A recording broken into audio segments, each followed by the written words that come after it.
정치 현안들에 대해서 이분 모시고 다양하게 여쭤보려고 합니다. 더불어민주당 수석 최고위원이신 김민석 의원님 나와 계십니다. 어서 오십시오, 의원님. 안녕하세요. 예, 얼마나 바쁘십니까? 예. 방금 전에 KBS 라디오 들었는데 이렇게 네. 올라와 주셨습니다. 너무 현안들이 많아서요. 또 시간은 많지 않고 해서 현안 간단하게 위주로 하죠. 예, 네. 짤막짤막하게 여쭤보도록 하겠습니다. 우선요, 지금 가장 큰 문제가 김건희 여사와 관련된 이른바 공천 개입 의혹 파문인 것 같습니다. 지난 뉴스 토마토 보도를 시작으로 해서 JTBC 그리고 또 서울의 소리에 이르기까지 이게 경남 창원뿐만 아니라 경기도 용인까지도 실제로 공천 개입이 있었던 것은 아닌가라는 의혹이 확산되고 있는데요. 일단 이 문제 민주당에서는 어떻게 지켜보고 계신지요? 제가 들은 바로는 명태균 씨가 김건희 여사, 그다음에 국민의힘의 여러 정치인들, 이준석 의원 등등과 두루 통하는 여권, 특히 영남 쪽에 있는 상당히 재력 있는 실력자다 이렇게 들었습니다. 네. 그래서 그것이 하나가 있고요.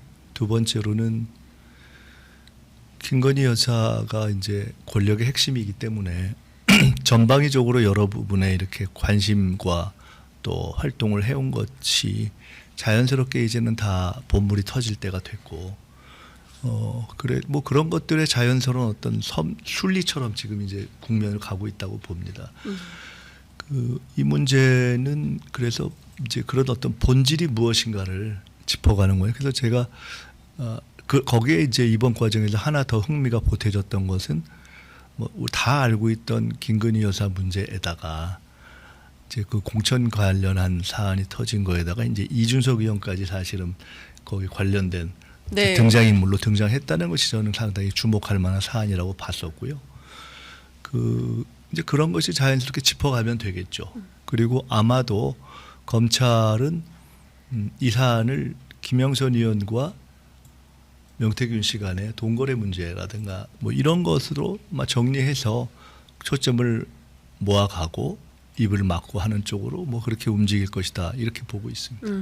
일단 오늘 아침 뉴스토마토의 2차 보도 추가 보도에 따르면 명태균 씨의 그 경악할 만한 목소리가 나왔는데요. 김영선 의원의 세비가 네. 2분의 1 절반이 본인의 몫이고 여기에서 일전 한 푼 틀리면 가만히 있지 않겠다라는 내용이 나오고, 그리고 또 김영선 의원이 상당히 수세적인 태도로 명 대표 왔어 막 이러면서 굉장히 눈치 보는 이런 녹음 파일이 공개가 됐습니다. 5선의 국회의원인데요. 이렇게 무슨 소위 정치 컨설턴트에게 이렇게 대하는 게 맞는 건지 좀. 제가 아까 말씀드렸던 대로 네. 두 분 사이의 관계는 예. 누가 우위에 있느냐, 누가 어떤 좀 이렇게 그립을 쥐고 있느냐 하는 것은 두 분 사이의 관계이고, 예. 그냥 너무 흥미주의로 접근할 필요는 없고, 본질적으로 보면은 공천과 관련된 관계가 있던 것으로 지금 이미 이렇게 추정 내지는 상당히 확인되고 있는 거라고 보면 될 것 같고요. 명태균 씨가 본인이 공천권자가 아니니까 어떻게 그것과 관련된 실제 또는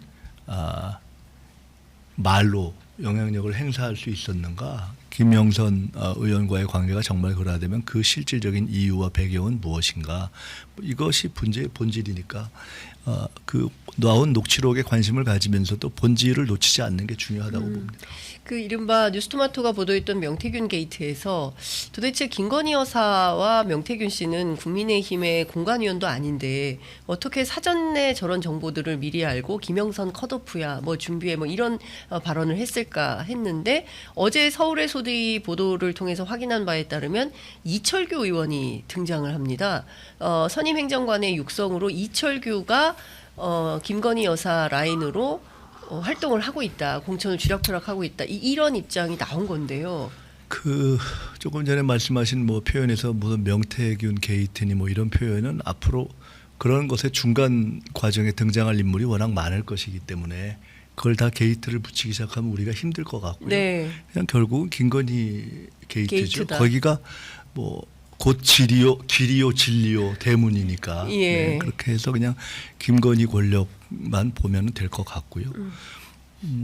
그 과정에서 뭐 지금 나온 것은 제가 직접 듣지 않았기 때문에 모르겠는데 이철규 의원이 됐건 뭐 누구가 됐건 뭐 제가 듣지 않고 확인하고 눈으로 보지 않은 상태에서 뭐 얘기할 필요는 없을 것 같고 그러나 실제로 그 과정에 여러 사람들이 이렇게 관여될 수 있었다 하는 건 뭐 상식적인 추론이겠죠. 그리고 실체일 때고 그러나 여전히 그 중심에는 김건희 여사가 뭐 김건희 여사가 공식적인 직위도 없는데 뭐 그럴 수 있는가?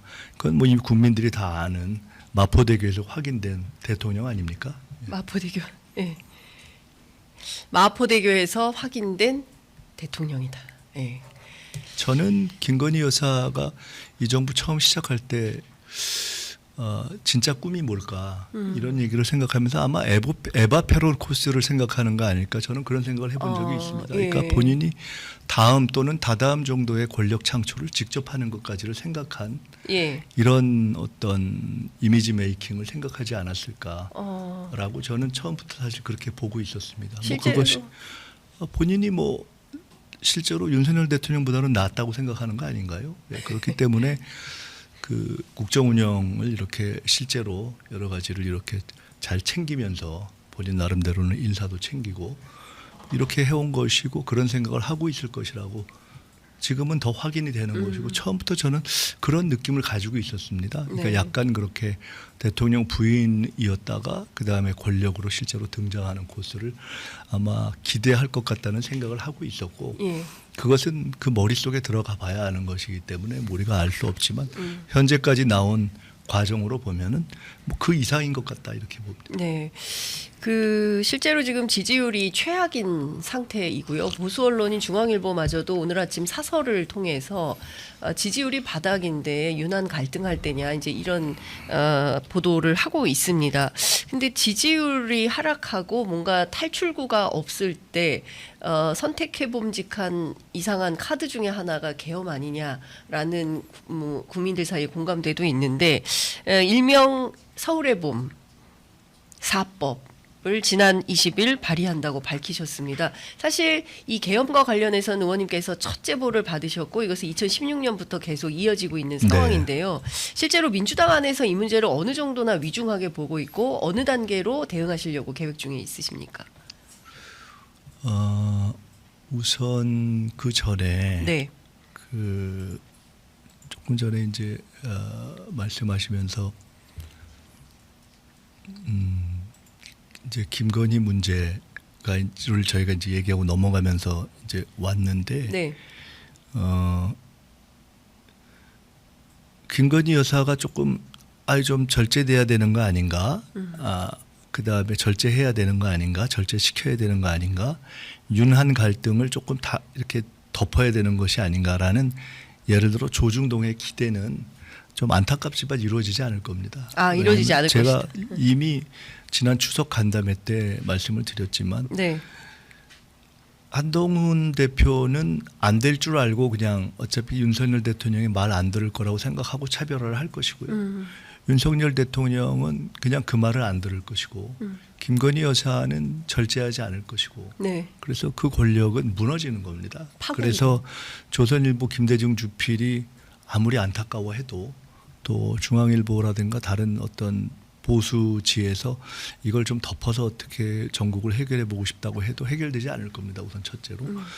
두 번째로 계엄과 관련해서는 이 상황에서 99% 국민들이 정권 교체를 원하고 있는 상황이고 정권 교체가 결국 된다고 보고 있는 것이 당장 이재명 대표와 차이가 덜 나는 한동훈 오세훈이 20%, 차이가 좀 더 나는 나머지 후보들은 30%의 차이가 나는 현실로 나타나고 있다고 봅니다. 그대로 가면 언제냐만 남아있지 정권 교체가 되는 거죠.